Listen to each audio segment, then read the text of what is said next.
Interestingly, the divergence in interpretation in Islamic history comes after the death of the Prophet, and that divergence was due to interpretations of authority. So I've just put some Quranic references here for you, different verses that tell us about the scope of Muhammad's authority. So on one hand, he is the messenger of God, and he brings revelation. But following from that, Muhammad was also the supreme judge, the supreme arbiter for all his community. As the Quran says, he who obeys the messenger obeys God. Following from that, the Prophet Muhammad was also the guide of the Muslims to the straight path, which the Quran explicitly says.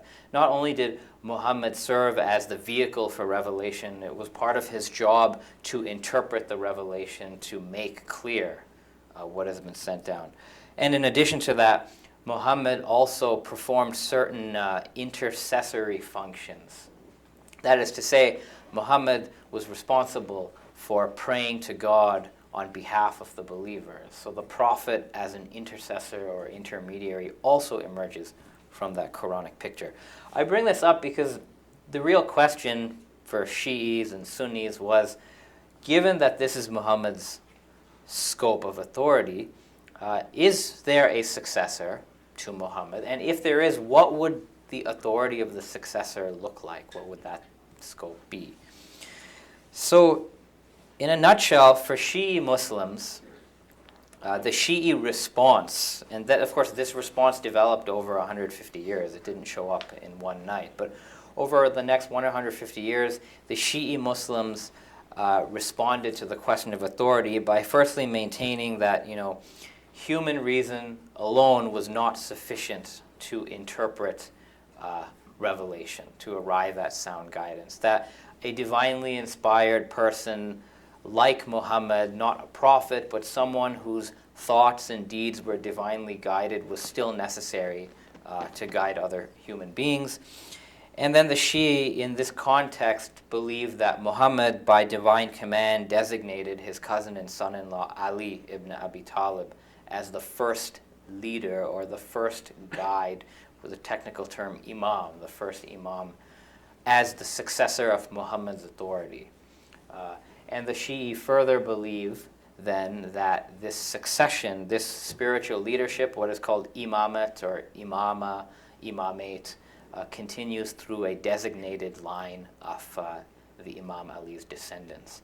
Of course, this is all important because the very sort of basis of Shi'i Ismaili Islam is bound up in these ideas. Now, this may seem for some people, in sort of a far-fetched idea, and one would ask, where does this come from? What is the basis? So very quickly, I just share with you the basis for Shi'i ideas in general. One is Imam Ali's, biographical information. So these are just a few things about him. Generally, Shi'i Muslims see many of these events as indications of Ali's role as a successor. Especially near the end of the Prophet's life, there are a couple statements. And of course, it's not that Sunnis and Shias disagree on this history. Everyone agrees that these things happen, but these statements are subject to interpretation. So for example, the quote at the end here that the Prophet is reported to have said at a place called Ghadir Akum, "He whose Mola I am, Ali is his Mola." There's no dispute that the Prophet said this. Sunni and Shia believe that. The disagreement, of course, is what does this mean? What does this entail? And of course, these are legitimate disagreements because the word Mola on one hand can mean Lord or Master, but the word Mola can also mean friend or companion. So it's easy to see why you have a divergence of interpretation in these matters. So finally, there are also, interestingly, a lot of hadith about Ali ibn Abi Talib.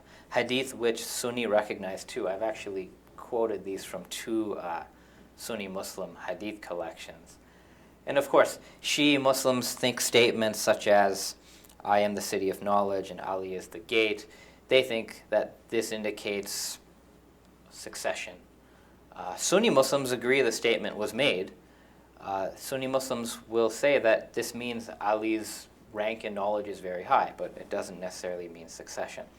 But once again, I'm showing you this just to demonstrate that there is a basis for Shi'i Muslim understandings of authority. It's not something that was subject to uniform interpretation, but it is something that's definitely there. The Shi'i understanding of Islam is not something that just comes out of right field one day, and scholarship is starting to recognize that. Finally, because of the Quran's place in Muslim piety, Shi'i Muslims also turn to the Quran to understand the issue of prophetic succession. And what they find in the Quran is certain ideas that, for example, here, that God has appointed imams, leaders, from the progeny of Abraham. Or the idea that there's a group called the Ulul Amr, who are to be obeyed alongside God and the Prophet. Or, for example, the idea here that God has appointed leaders, imams, to guide humankind and has inspired them. And, these are, once again, these verses can be interpreted to suggest a particular model of hereditary, divinely ordained leadership.